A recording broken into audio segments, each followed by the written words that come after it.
Hey guys, here is the startup and shutdown on this Dyson hot+cool bladeless fan slash heater.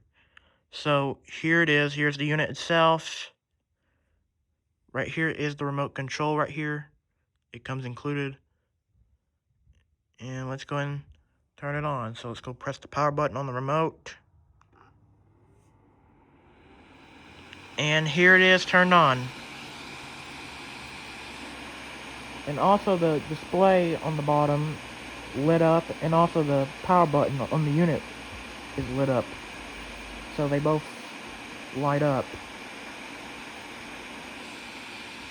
Okay, now let's go ahead and turn it off. So let's go press the power button on the remote. And here it is turned off. And this is the startup and shutdown on this Dyson hot+cool bladeless fan slash heater. And that's it.